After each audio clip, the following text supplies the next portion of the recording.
이 시간 우리에게 주신 하나님의 말씀 함께 보겠습니다. 마가복음 4장, 신약성경 마가복음 4장 26절로 29절에 있는 말씀입니다.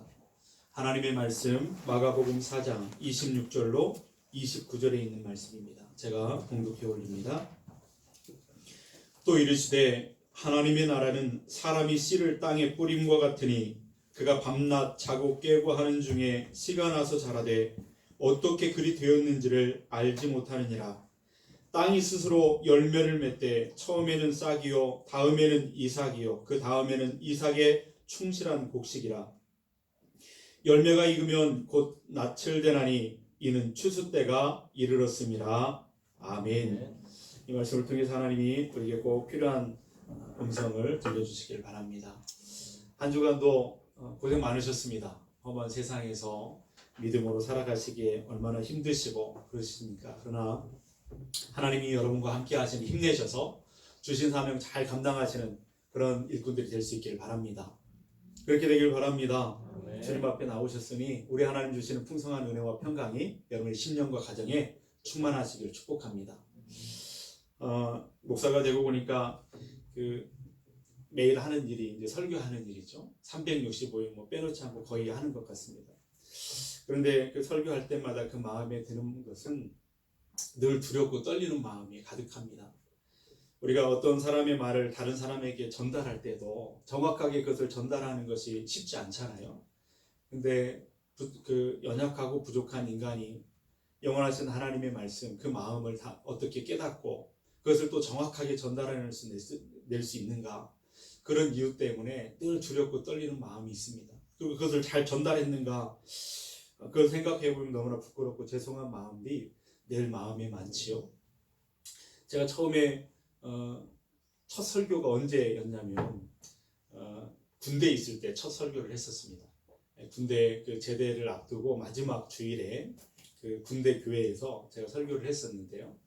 그때는 한 150명, 200명쯤 모이는 군인들 앞에서 했었는데, 당시에는 군목이 자를 이동하고 다시 오는 그 텀이 한 몇 개월 좀 있었어요. 그래서 군종병이 거기에서 이제 설교를 하고 담당을 했었는데, 그때 이제 제가 신학교를 다니다 1학년밖에 안 다니다 갔었는데, 신학교 다니다 왔다고 저한테 제대하기 전에 한번 설교하고 가라고, 그렇게 해가지고 얼마나 두렵고 떨리는지 뭘 알아서 설교를 하겠어요. 근데 그때 두렵고 떨림으로 준비해서 설교를 했던 기억이 있습니다.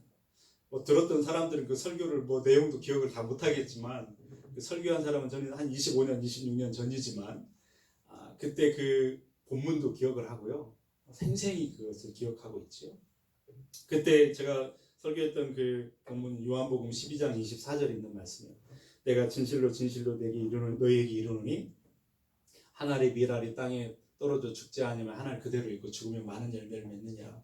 이 말씀을 가지고 그 설교를 했던 그런 기억이 있습니다. 생생하게 기억하고 있죠.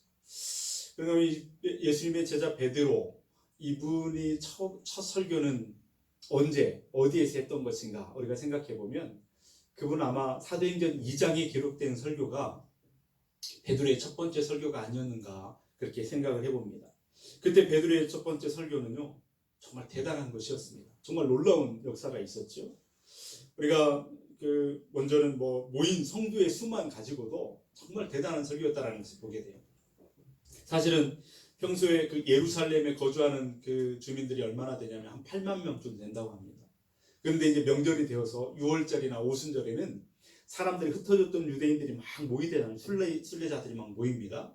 그러면 100만 명이 넘는 사람이 넘을 때도 있다라고 하는 것이죠. 별로 놀라지 않는데 8만 명 모이는 도시에 100만 명이 모인다 그러면 얼마나 사람들이 구름대처럼 모이겠어요. 그렇다고 하는 거예요. 베드로가 첫 번째 설교했던 그때는 오순절이었습니다. 그러다 보니까 수많은 사람들이 예루살렘의 거리마다 그렇게 막 채워져 있었겠죠.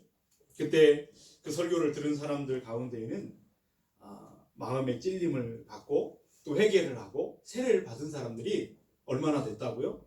3,000명이나 됐다고 성경은 기록하잖아요. 그러니까 거기서 베드로의 첫 번째 설교를 들었던 청중들은 얼마나 많이 있었을까 우리는 짐작해 볼 수가 있겠습니다. 그 숫자만 보더라도 정말 대단한 설교였다, 첫 번째 설교가, 그런 생각을 하게 됐죠. 그뿐만 아니라 그 첫 번째 설교가 맺은 열매도 대단한 것이었습니다. 금방 말씀드린 것처럼 회개하고 세례를 받은 사람이 3,000명이나 됐다라는 것이죠. 그리고 그날 이후로 그 복음이 예루살렘을 막 진동시켰거든요. 사실은 그 복음의 적이라고 할 수 있는 그 산헤드린 공회의 회원들, 또 여러 그 유대 지도자들, 이런 사람들이 하나님의 말씀을 두려워하기 시작했습니다.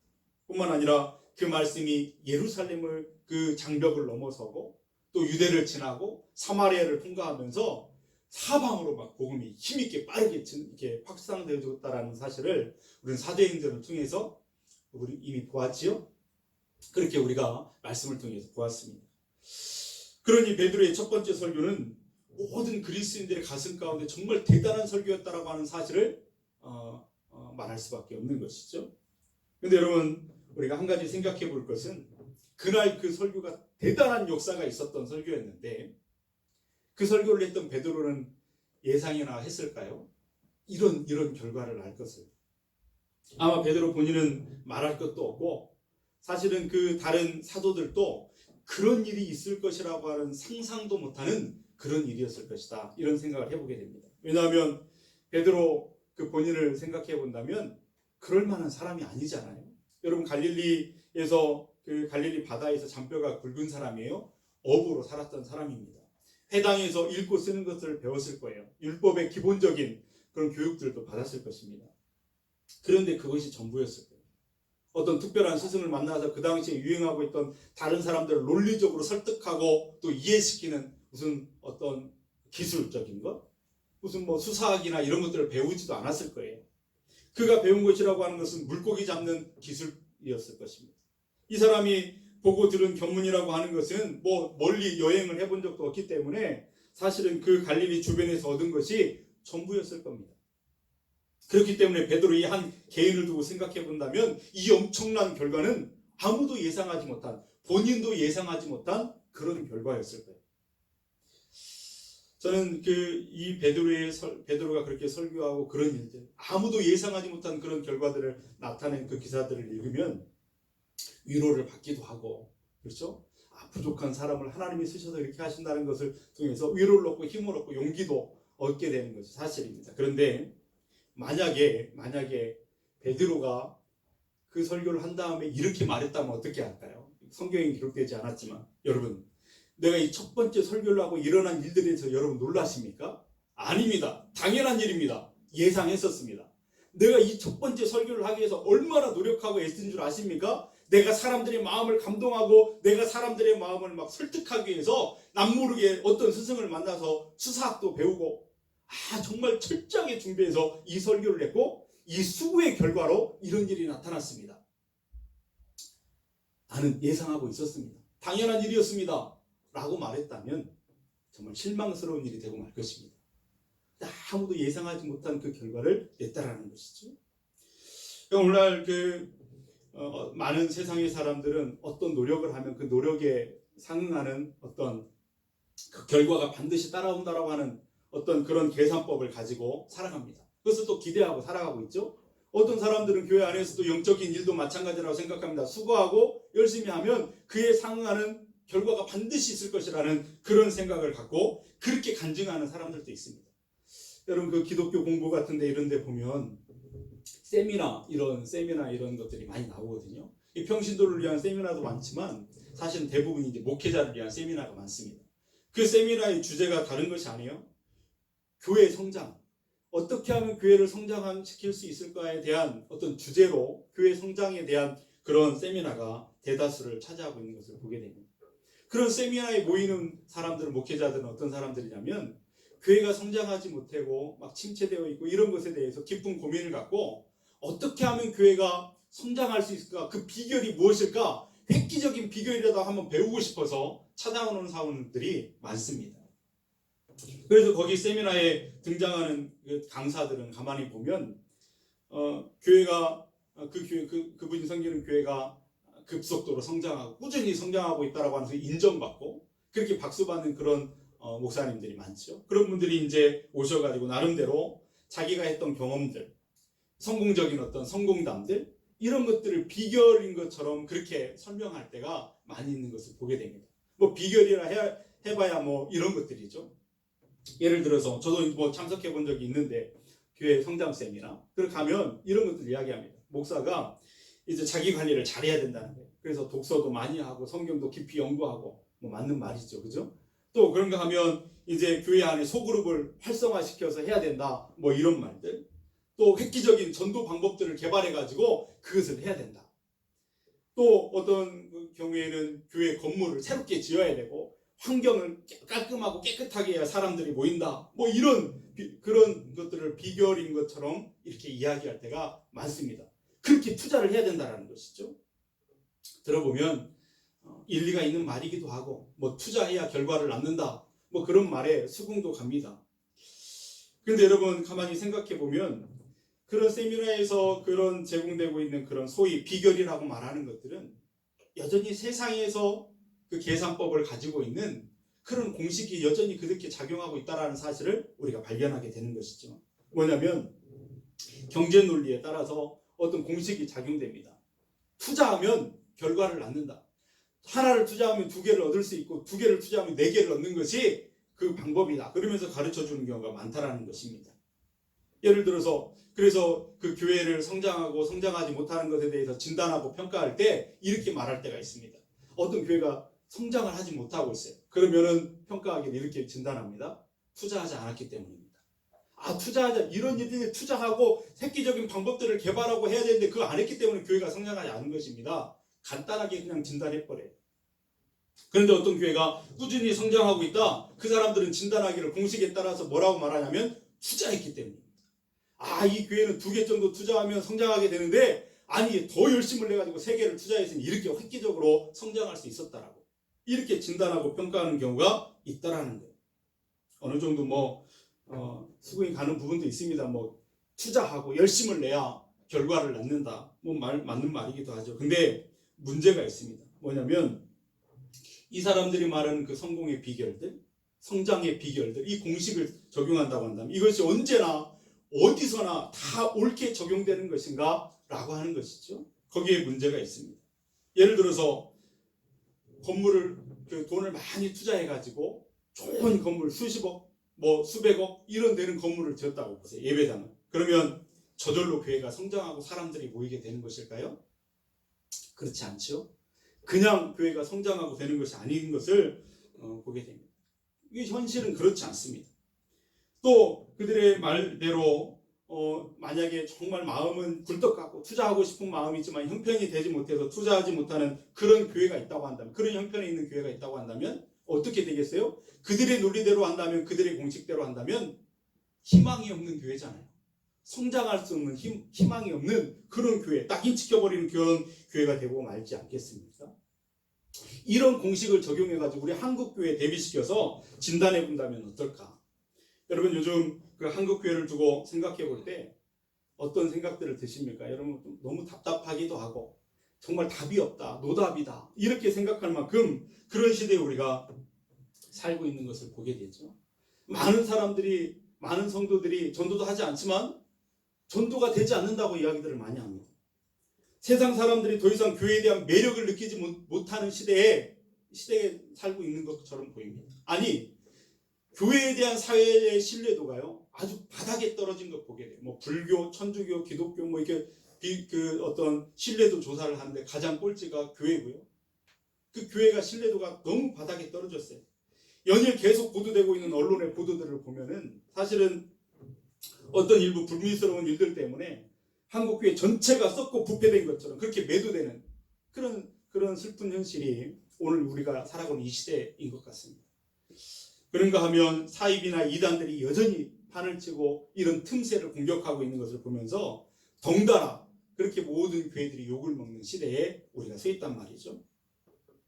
투자를 많이 해가지고 좋은 환경, 좋은 어떤 조건을 만들면 결과가 있다라는 그들의 공식이 통하지 않는 시대. 답답한, 그것을 비결이라고 말할 수 없는, 적용할 수 없는 그런 시대에 우리가 살고 있습니다. 어떻게 해야 될까? 그런데 가만히 오늘 말씀을 통해서 가만히 생각해 볼 때요. 답이 없는 것 같은 이 현실이 사실은 하나님께서 분명한 정답을 더 정확하게 우리에게 보여주고 있는, 주고 있는 그럴 때라고 하는 것을 다시 한번 생각하게 됩니다. 교회 성장이 세상의 공식대로 되지 않는다라고 하는 것이 오히려 이것이 우리 교회들에게 희망이 되고 있다는 사실을 생각해 보게 되는 것이죠. 새롭게 하소서 이런 프로그램이 있잖아요. 혹시 보신 적 있나요? 새롭게 하소서 이런 기독교 방송 프로그램 보면 간증하는 목사님들이 간증하는 분들이 많이 나오는데 그 가운데 어떤 분 제가 이야기를 들은 적이 있어요. 어렵고 힘든 상황 가운데서 그 모든 것들을 극복하고 교회가 꾸준히 성장하고 사람들에게 그것을 인정받고 이제 간증을 듣는데 사회자가 물었어요. 목사님 어떻게 이렇게 어려울 때 교회가 그렇게 성장하고 그렇게 소문이 잘 날 수가 있습니까? 이게 물어보니까 그 목사님이 대답하기를 정말 진심으로 대답하는 것 같았어요. 저 모르겠습니다. 아니 사람들이 이렇게 성공했다, 이렇게 목회가 정말 행복한 교회가 됐고 성장하는 교회가 됐고 꾸준히 성장하고 있다라고 그렇게 인정하고 그렇게 비결을 물어보는데 저는 도대체 그것이 어떻게 된 일인지를 모르겠습니다. 이렇게 대답하는 그 대답을 들었단 말이죠. 그런데 가만히 생각하면 그 목사님이 대답하는 모르겠습니다라고 하는 그 대답 속에 진짜 답이 있는 것은 아닌가. 진짜 답을 거기서 우리가 깨닫고 발견하게 된다는 것입니다. 어떻게 하면 내가 한 사람의 그리스도인이 되어서 이 험한 세상, 이 어려운 그런 사회 속에서 믿음을 지키고 승리하는 그리스도인이 될 수 있을까? 우리 가정이 이 땅에서 승리하는 그런 가정을 이룰 수 있을까? 우리 교회가 날마다 꾸준히 성장하는 교회를 이루어갈 수 있을까? 우리 한국 교회가 이 한국 사회를 이끌어가는 견인차가 될 수 있을까? 생각할 때에 여러분 그 답이 뭔가라고 하는 것이 오늘 말씀 속에서 하나님이 우리에게 가르쳐 주신다라고 하는 사실입니다. 오늘 말씀 속에 그 정답을 알려주시는데 오늘 말씀에는 씨 뿌리는 비유의 말씀이 있죠. 26절 말씀을 거기에 이렇게 기록하고 있습니다. 또 이르시되 하나님의 나라는 사람이 씨를 땅에 뿌림과 같으니 이렇게 말씀하시죠. 우리가 이미 마가복음 4장 1절 이하의 말씀 속에서 씨를 뿌리는 사람의 비유를 우리가 함께 나눴습니다. 씨를 뿌리는 비유라고 하는 것을 통해서는 그 비유와 이 비유가 비슷하지만 사실은 그 두 비유 가운데 초점이 다른 데 있다라고 하는 것을 발견하게 되는데 그 첫 번째 나오는 그 비유에는 4장 1절부터 나오는 그 비유에는 초점이 밭에 있었습니다. 어떤 밭의 종류에 따라서 그 결과 그 결실의 그 차이가 난다라고 하는 사실을 가르쳐 주었죠. 기억하시죠? 네.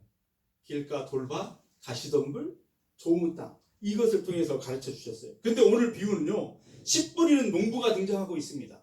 씨 뿌리는 농부가 등장하고 있는데 이 농부는 아무것도 모른다라고 하는 것에 초점이 있습니다. 모른다라는 거예요. 27절을 우리 한번 같이 읽겠습니다. 27절 시작. 그가 밤낮 자고 깨고 하는 중에 씨가 나서 자라되 어떻게 그리 되는지를 알지 못하느니라. 아멘. 이 농부는 아는 것이 없습니다. 자기가 씨를 뿌리긴 뿌렸는데 그 씨가 어떻게 싹이 나고 자랐는지 모른다는 게 도대체 모른다는 거예요. 그런데 곡식은 자라 있습니다. 추수 때가 되어서 온 들녘에 노릇노릇 곡식들이 익어갔습니다. 그래서 어떤 사람이 지나가다가 물었어요. 아니 이 밭이 당신의 밭입니까? 예 맞습니다. 어떻게 이렇게 참 막 태풍도 있고 막 그랬었는데 당신의 밭은 이렇게 그냥 알곡이 이렇게 튼실하게 되었느냐고 어떻게 이 농사를 짓냐 그 비결 좀 가르쳐 달라고. 그랬더니 농부가 대답하기를 뭐라고 말하냐면 예, 이 밭이 내 밭인 것도 맞고 내가 이 밭에 씨를 뿌린 것도 맞습니다. 그런데 나는 이것이 어떻게 싹이 나고 자라가지고 이렇게 열매가 맺게 되었는지 나는 도무지 알지를 못하겠습니다. 오늘날 보니까 이렇게 자라 있는 것입니다. 이 농부가 모른다는 거예요. 여러분 이 농부의 대답이 아까 제가 그 새롭게 하소서에서 했던 그 목사님의 대답과 닮아 있죠? 모른대요. 이것이 싹이 나고 자라서 열매가 맺은 것을 농부가 몰라요. 교회가 꾸준히 성장하고 은혜로운 교회가 되어졌다라고 하는 것을 몰라요. 어떻게 이렇게 된 일인지 모르겠다라는 거예요. 닮아 있습니다. 그런데 바로 이 모른다는 대답 속에서 우리에게 소망을 주는 하나님이 주시는 답이 거기에 담겨 있는 것을 보게 됩니다. 여러분 우리가 그것을 찾으면 그것을 붙잡으면 우리에게 승리를 주시는 그 해답을 깨닫게 될 줄로 믿습니다. 이 성경은 뭐라고 말씀하시냐면 28절 말씀이죠. 같이 한번 읽어볼까요? 땅이 스스로 열매를 맺되 처음에는 싹이요 다음에는 이삭이요 그 다음에는 이삭에 충실한 곡식이라. 땅이 스스로 열매를 맺되 라고 기록하고 있습니다. 땅이 스스로 열매를 맺대. 여기 농부가 알지 못하는 사이에 땅이 스스로 열매를 맺었다 이야기를 하고 있는 것을 보게 되죠. 근데 이 표현 속에는 사실 좀 어폐가 있습니다. 왜요? 땅이 스스로 열매를 맺었다고 말하지만 어떻게 땅이 아무것도 없이 그냥 열매를 맺을 수 있겠어요? 반드시 필요한 게 있겠죠? 뭐요? 씨가 필요하잖아요. 씨가 있어야 땅이 열매를 맺을 수 있는 것입니다. 그래서 또 한 가지 중요한 것은 뭐냐면 씨가 아무리 많이 뿌려져도 그 씨가 죽은 씨라고 한다면, 상한 씨라고 한다면, 썩어버린 씨라고 한다면 아무리 옥토와 같은 땅에 뿌려져도 열매를 맺지 못할 것입니다. 근데 이 씨가 죽은 씨가 아니라 살아있는 씨라고 한다면, 그 씨 안에 생명력이 충만하고 있다고 한다면 그 씨는 아름다운 결실을 맺을 수 있다라고 하는 것이죠. 다시 말해서 오늘 이 말씀 속에서 깨닫게 되는 첫 번째 해답, 그것은 무엇이냐면 씨앗 속에 들어있는 생명력, 씨앗, 그 하나님의 말씀, 그것에 대해 있는 그 안에 있는 생명, 그것에 대한 믿음을 가지라는 그런 말씀입니다. 여러분, 농부는 모르는 사이에 싹이 나서 자랄 수 있는 그 이유는 뭐냐면 씨가 가진 생명력 때문이었다라는 거예요. 그 씨가 아까도 말씀드린 것처럼 앞에 비유에서 우리 4장 1절에서 쭉 했던 그 비유에서 말씀드린 것처럼 씨가 무엇을 상징하냐면 하나님의 나라 천국의 그 말씀, 하나님의 말씀을 가리키는 것이거든요. 그래서 땅이 스스로 열매를 맺을 수 있었던 것은 말씀이라고 하는 씨가 심겨졌기 때문이라는 거예요. 그 말씀이 생명력이 있었기 때문이다라고 하는 것입니다. 그래서 하나님의 말씀은 죽은 말씀이 아니라 살아 숨쉬고 생명력이 충만한 그런 말씀이라고 하는 것을 가르쳐주고 있습니다. 여러분, 어떻게 한국 교회가 이렇게 암울하고 참담하고 이런 시대 가운데 한국 교회가 다시 부흥을 일으키고 다시 살아날 수 있을까? 답이 보이지 않는데 오늘 이 시대에 하나님께서 우리에게 주신 답은 뭐냐면 하나님의 말씀이 있다라는 거예요. 하나님의 말씀이 가진 생명력에 대한 믿음을 가질 때 그 믿음대로 되어지는 역사가 나타난다고 하는 것을 가르쳐주고 있는 것입니다. 그 말씀이 우리를 살릴 수 있습니다. 그 말씀이 우리 가정을 살립니다. 아멘 할 때까지 할 겁니다. 그 말씀이 이 나라를 살립니다. 다시 회복시킬 수 있는 유일한 길은 세상의 방법, 공식, 성공의 그런 비결이 아니라 하나님의 말씀에 있다라고 하는 사실을 우리에게 가르쳐줍니다. 하나님의 말씀은 죽은 말씀이 아니라 생명의 말씀이에요. 생명력이 충만해요. 그 말씀에 대한 믿음을 가질 때에 믿음대로 되어지는 역사가 나타난다라고 하는 것입니다. 하나님의 말씀은 살아있고 운동력이 있다고 그러잖아요. 그래서 좌우의 날선 어떤 것보다도 예리하다고 말씀하셨습니다. 우리의 혼도, 영도, 관절도, 골절도, 골수도 찔러 쪼갠다고 말씀하십니다. 죽은 자도 살리시는 능력은 하나님의 말씀 안에 있습니다. 살아갈 힘을 잃어버린 자에게 진짜 용기를 주고 힘을 얻고 기쁨을 다시 찾을 수 있는 그것은 하나님의 말씀 앞에 있습니다. 여러분, 그 말씀을 믿는다면 반드시 그 말씀이 역사되어지는 것을 보게 될 줄로 믿습니다. 오늘 본문을 통해서 두 번째 답을 우리에게 주시는데 그게 뭐냐면 그 모든 것을 이루어 가시는 하나님, 그분에게 답이 있다라고 말씀하십니다. 여러분, 이 씨가 생명을 가진 씨이기 때문에 소망이 있다고 말씀드렸잖아요. 그렇다면 이 씨 속에 생명을 불어넣으신 분이 누굴까요? 하나님이십니다. 하나님은 생명의 창조자이시죠. 생명의 근원이십니다. 모든 생명은 하나님으로부터 흘러나오게 된 것입니다. 이 세상의 모든 것들은 죽음의 권세 아래 놓여 있지만 사실은 하나님 한 분만이 죽음을 이기시고 생명을 만들어 가시는 그런 분이신 줄로 믿습니다. 흙덩어리, 아무것도 아닌 흙덩어리를 빚으셔서 그것에 생기를 부어넣으시고 생명이 되게 하신 분이 누구십니까? 우리 하나님이십니다. 그 하나님께서 당신의 말씀 속에 생명의 능력을 불어넣으셔서 그 말씀을 씨앗 되게 하셔서 우리에게, 씨앗처럼 우리에게 주셨다는 말씀입니다. 그러므로 우리에게 진짜 답은, 막막하고 안개와 같이 가려지는 이 시대에 우리가 살아가면서 진짜 답은 하나님이시라고 말씀하십니다. 하나님을 바라보라고 말씀하십니다. 아까는 말씀의 생명의 능력을 믿음으로 그 답을 얻으라고 말씀하셨다면 그것에 생명을 주신 그 하나님을 믿음으로 바라보라고 말씀하고 있는 것입니다. 그럼 이 하나님은 이 씨를 주심으로 이 말씀을 우리에게 주셨으니 그냥 이제 어떻게 하는가 보자고 두 손 놓고 뒤로 하고 쳐다만 보고 계시는가? 그런 하나님이 아니십니다. 여러분, 하나님은 아무리 그 씨가 살아있는 씨라 할지라도, 그것을 뿌렸다 할지라도 하나님이 두 손 놓고 그냥 바라만 보신다면 아무것도 이루어지지 않습니다. 하나님은 쉬지 않고 일하시는 분인 것을 성경은 곳곳에서 우리에게 가르쳐주고 있습니다. 그분은 쉬지 않고 따뜻한 햇볕을 온 대지에 내리찌우시죠.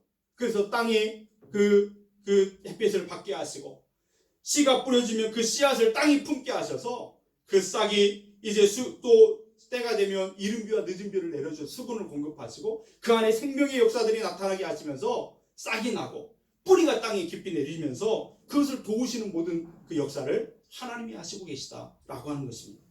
그래서 창조 이후에 하나님은 당신의 일을 한 번도 쉬신 적이 없으시다. 그분은 우리를 위해서 쉬지도 주무시지도 졸지도 아니하신다고 말씀하고 계십니다. 오늘 하나님 너무나 피곤하다 그러면서 한 번만 하루만 쉬자 그러고 하나님이 두 손 놔버린다면 한다면 모든 세상의 역사는 멈춰버리게 될 거예요. 그것으로 끝나는 것입니다.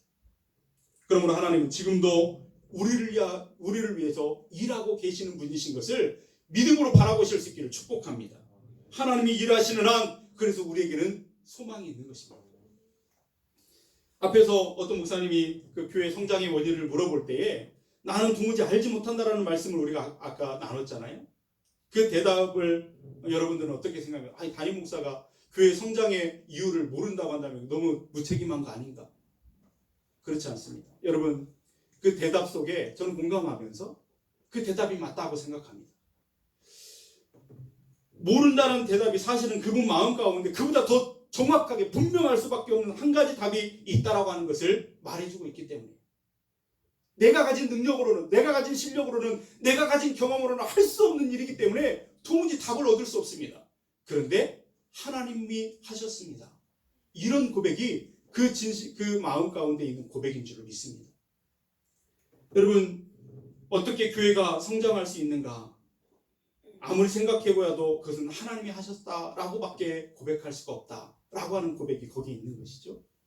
너희들이 듣고 싶어하는 그 비결은 나에게는 갖고 있지 않습니다.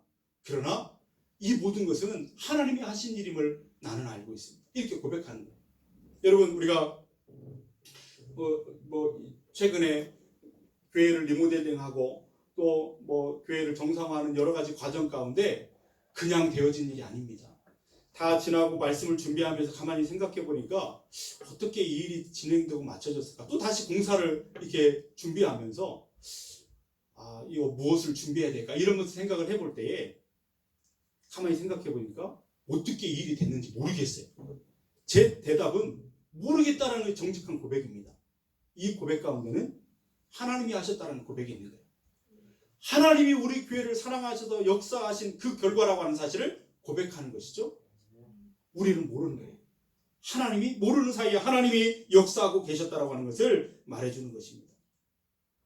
만약에 첫 번째 설교에 엄청난 그런 역사를 이렇게 나타내었던 그 베드로를 어떤 사람이 붙들고, 아니 어떻게 이 수많은 사람들 앞에서 설교를 하셔서 3,000명이 그렇게 세례를 받을 수 있었습니까? 그 놀라운 비결이 무엇입니까? 묻는다면 베드로는 뭐라고 대답할 수 있었을까요? 나는 모릅니다. 이것이 정직한 고백이지 않겠습니까? 여러분 알다시피 그럼 베드로가 고백할 거예요. 여러분, 나는 얼마 전까지만 해도 예수님을 모른다고 3번이나 부인했던 사람이었습니다. 나는 죄인일 뿐입니다. 내 실력으로는 그렇게 설교할 수가 없습니다. 내가 무슨 자격으로 그렇게 설교할 수 있단 말입니까? 아무리 생각해봐도 나는 이것이 어떻게 된 일인지 알지 못합니다. 이것이 베드로의 정직한 고백일 겁니다. 그 고백 안에는 무엇이 있는 걸까요? 오순절날 우리에게 임하셨던 하나님의 영, 그 성령께서 연약한 나를 사로잡아서 하신 역사였다라고 하는 고백이 거기에 있는 것이죠. 나는 답이 아니지만 하나님이 답이라고 하는 사실, 그것을 알고 고백하는 것입니다. 여러분, 우리 금강의 모든 성도님들이 이 고백을 갖고 살아가실 수 있기를 주님의 이름으로 축원드립니다. 여러분이 살아가는 모든 삶에 나는 할 수 없지만 하나님은 하실 수 있습니다. 하나님이 하셨습니다. 이런 고백이 매일 고백될 수 있기를 축복합니다. 누군가 여러분을 만나서 아니 이렇게 어렵고 힘들 때 당신은 어떻게 이렇게 기뻐할 수 있습니까? 어떻게 당신의 사업을 그렇게 이루고 갈 수 있습니까? 어떻게 당신의 가정은 그렇게 행복할 수 있습니까? 물어본다면 나는 모르겠습니다. 내 힘으로 내 능력으로는 못하는 거지만 내가 믿는 하나님, 그분이 하신 일입니다. 내가 한 것이 아닙니다. 이런 고백이 저와 여러분의 고백이 있기를 주님의 이름으로 축원드립니다.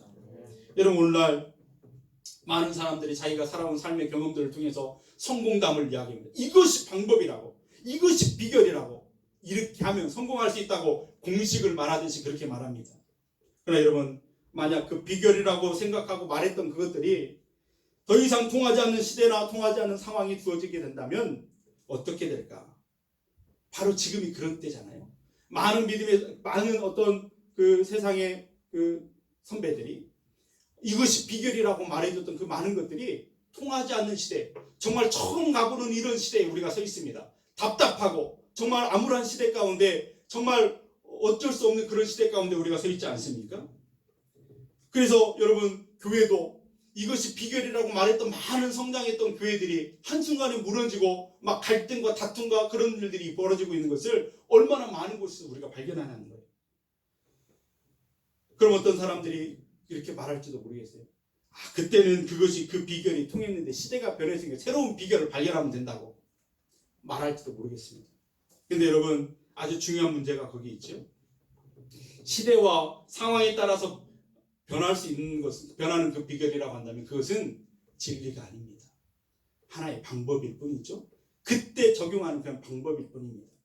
진짜 비결이라고 하는 것은 어떤 시대나 어떤 상황을 초월하여 항상 열매 맺게 하는 것이 바로 진리인 줄로 믿습니다. 그래서 예수님은 자신을 가리켜서 나는 누구다 그렇게 우리에게 계시해 주실 때, 나는 그 너희들의 살아가는 삶의 한 가지 방법이다, 수없이 많은 방법들 가운데 하나의 방법이야 말하지 않고 에고 에이미, 나는 진리다, 이렇게 말씀하셨습니다. 어떤 상황과 어떤 조건 속에서도 너의 삶을 풍요롭게 하고 살찌게 하고 너의 삶을 천국으로 인도하는 나는 길이요 진리라고 그렇게 말씀하셨죠. 여러분, 오늘날 우리의 문제가 어디에 있습니까? 이 시대에 맞는 우리의 삶에 꼭 필요한 어떤 삶의 새로운 비결을 발견하지 못해서 방황하는 그것이 문제일까요? 아닙니다. 여러분, 이미 하나님의 말씀을 통해서 진리, 어떤 시대와 어떤 상황 속에서도 열매 맺을 수 있는 그 진리를 우리에게 가르쳐 주셨는데, 여전히 우리는 싸구려 세상의 방법들을 찾아 헤매이다가 시간을 낭비해버리는, 정말 그 진리 앞으로 나아가지 않고 그 진리의 은혜를 사모하지 않고, 그것이 문제이지 않습니까? 말씀을 보지 않고 기도하지 않고 땅에 묻어버리고 사모하지 않고, 이런 일들이 우리 안에 진짜 문제라는 사실을 기억하면서 답답한 현실 앞에서 이것을 해결할 수 있는 정답을 우리에게 말씀하셨는데 이미 주셨습니다. 말씀의 생명력을 충만하게 하셔서 그 씨앗으로 우리에게 주신 줄로 믿습니다. 이것의 역사를 이루시는 하나님이 우리와 함께 하신다고 말씀하십니다. 그분은 우리를 위해서 주무시도 쉬지 않고 일하신다고 말씀하십니다. 그리고 그 주님을 바라보고 주님이 하시는 음성을 들을 때에 우리는 이 시대를 이겨내고 승리하는 삶을 살게 될 줄로 믿습니다. 하나님이 말씀하십니다. 그러므로 너희는 다시 진리를 붙들으라 말씀하십니다. 그 진리는 바로 하나님 자신이시고 그분이 하신 말씀인 줄로 믿습니다. 하나님은 그래서 이 시대를 살아가면서 하나님 정말 어떻게 된 일인지 모르겠습니다. 그러나 내 인생의 진짜 답은 말씀에 있다라고 하는 말씀, 그것을 믿습니다. 하나님이 내 인생 가운데 찾아오셔서, 우리 가정 가운데 찾아오셔서, 우리 교회 가운데 찾아오셔서 늘 함께 하셔서 정답이 되신다고 하는 사실을 나는 믿습니다. 이렇게 말하는 사람들에게 하나님 안에 있는 그 승리를 보게 하실 줄로 믿습니다. 여러분, 하나님께서 하신다는 것을 깨달으면 더 이상 걱정할 일이 없죠. 왜냐하면 하나님이 하실 것이니까, 맡기면 되는 것이니까, 맡기고 가면 되는 것이니까 우리는 염려할 것이 없습니다. 우리에게 답이 전혀 보이지 않을 때 하나님을 보십시오. 우리에게 전혀 답이 보이지 않고 느껴지지 않을 때 하나님의 말씀 앞에 가십시오. 정답으로 하나님이 우리에게 다가오실 줄로 믿습니다. 하나님께서는 한 번도 실패하신 적이 없어요. 어떤 목표를 정하시고 뜻을 정하셨다면 취소하신 적이 없습니다. 하나님은 한 번 정하신 그 길을 따라서 우리의 삶을 그렇게 인도해 가시는 분인 줄로 믿습니다. 그래서 우리가 잘 부르는 찬양의 가사처럼 하나님께서는 세상 모든 민족의 구원을 얻기까지 쉬지 않으시는 분이십니다. 세상 모든 육체가 주님의 영광을 볼 수 있도록 하나님은 부르실 것입니다. 우리를 부르실 것입니다. 너는 나를 바라보라. 말씀 앞에 서라. 말씀의 능력을 경험하라고 말씀하시는 이 생명의 말씀과 하나님께 대한 그 믿음을 가지는 한 아무리 어려워도 아무리 힘들어도 상황과 환경이 어떠하든지 우리는 여전히 희망과 소망이 있는 줄로 믿습니다. 그렇다면 이제 우리가 해야 될 일은 무엇인가? 어떤 일을 해야 될까요? 간단합니다. 어렵지 않습니다. 그것은 이 비유 속에 농부가 씨를 뿌린 것처럼 포기하지 않고 말씀의 씨를 주어진 삶의 자리에서 뿌려내는 것입니다. 그것은 그 농부가 밤낮 자고 깨고 하면서 밭에 나가는 것처럼 우리가 살아가고 있는 삶의 자리, 그것은 하나님이 나를 심으신 자리요 나를 기대하는 자리인 줄로 믿고 그곳에 내가 감당해야 되는 그 사명을 성실하게 진실하게 감당하는 삶을 살아가는 것입니다. 쉬지 않고 포기하지 않고 추수 때까지. 언제까지요? 추수 때까지. 그것을 감당하는 거예요. 게으르지 않고 땅에 묻어두리고 잠깐 쉰다고 게으르고 말씀을 보는 일에 기도하는 일에 쉬고 게으르지 않고 그것을 포기하지 않고 추수 때까지 그 일을 하는 것입니다. 주의 심장을 가지고 일어나서 주님을 따릅니다. 주님의 손과 발이 돼서 세상을 치유하며 나아가게 될 때에 이사야 11장 9절 말씀처럼 물이 바다를 덮음같이 여호와의 영광이 온 세상을 덮는 그날을 보게 될 줄로 믿습니다. 그날은 추수의 날이요 그날은 우리 하나님이 이루시는 승리의 날인 줄로 믿습니다. 그날에는 하나님 내게는 답이 없습니다. 하나님께 답이 있는 줄 알고 그렇게 순종하며 따라갑니다. 이런 사람 그런 사람 우리들에게 은혜의 날이 될 줄로 믿습니다. 그때까지 그 믿음을 가지고 오늘 말씀의 비유에 나오는 이 농부의 수고로움을 힘써 살아가시는 저와 여러분들 될 수 있기를 주님의 이름으로 축원드립니다. 기도하시겠습니다.